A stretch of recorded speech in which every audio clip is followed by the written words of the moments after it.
Assalamualaikum warahmatullahi wabarakatuh. Bertemu lagi dengan saya Aditya Dwi Saputra dari Prodi Teknik Mesin S2E dengan NIM 202101101067. Pada kesempatan kali ini saya akan menjelaskan tentang terminologi dan desain gear. Mungkin teman-teman yang sedang bergelut di dunia industri, terutama sebagai engineer, mungkin tidak asing mendengar terminologi dan desain gear, terutama yang ditempatkan pada bagian desain. Pastinya sebelum kita membuat sebuah roda gear atau roda gigi, pasti acuan kita itu membuat sebuah desain terlebih dahulu, tidak langsung membuat sebuah benda kerja secara langsung. Kemudian terminologi bisa dikatakan atau bisa kita artikan sebagai suatu ilmu tentang istilah dan penggunanya. Maka daripada itu terminologi dan desain ini sering dipakai pada di dunia industri. Kemudian pada pembahasan kita kali ini kita akan menjuru pada perspektif pengukuran, maka akan memudahkan dalam pengaplikasiannya bagi para perancang. Adapun tujuan dari pembahasan kali ini ialah agar supaya kita dapat memahami yang dimaksud dengan terminologi dan desain gear secara perspektif teknik pengukuran dalam melakukan berbagai hal yang menjuru pada topik kita kali ini, yang dimulai dari kaidah-kaidah atau batasan-batasan dalam melakukan sebuah perancangan hingga sampai pada pertimbangan yang memang harus dipertimbangkan dalam topik kita kali ini. Jadi kalau kita analogikan pada struktur contoh tahapannya seperti ada yang dinamakan terlebih dahulu itu pengenalan kebutuhan, kemudian ada perumusan masalah, sintesa, analis dan optimasi, kemudian ada evaluasi dan penyajian.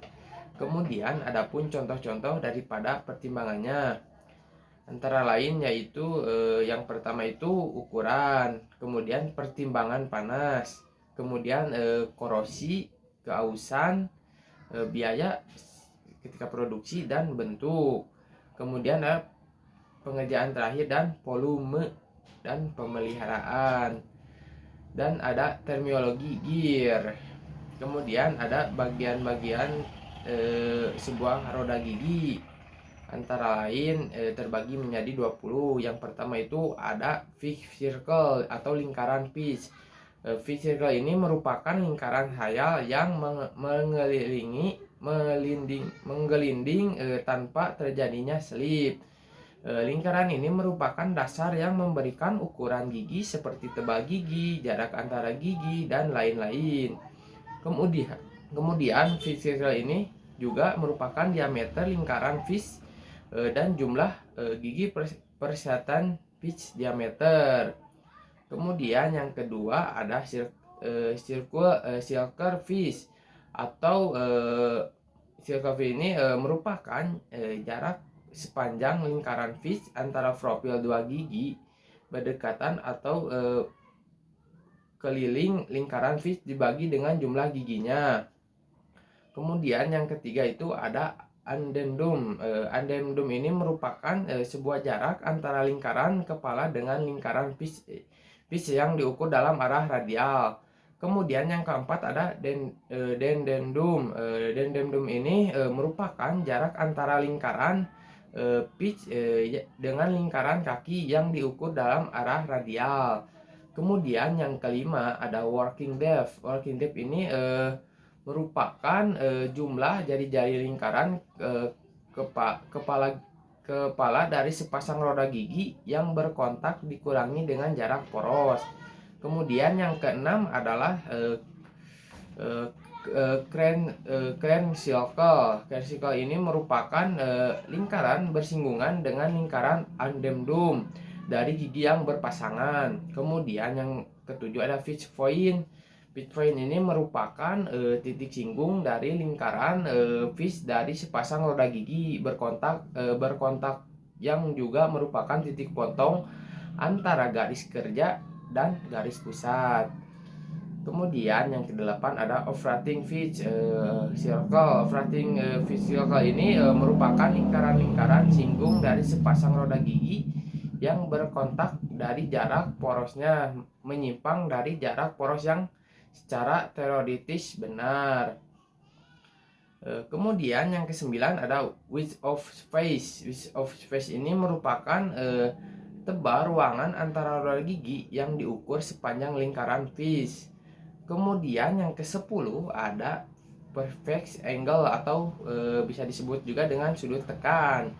Sudut tekan ini merupakan sudut yang dibentuk dari garis normal dengan kemiringan dari sisi kepala gigi.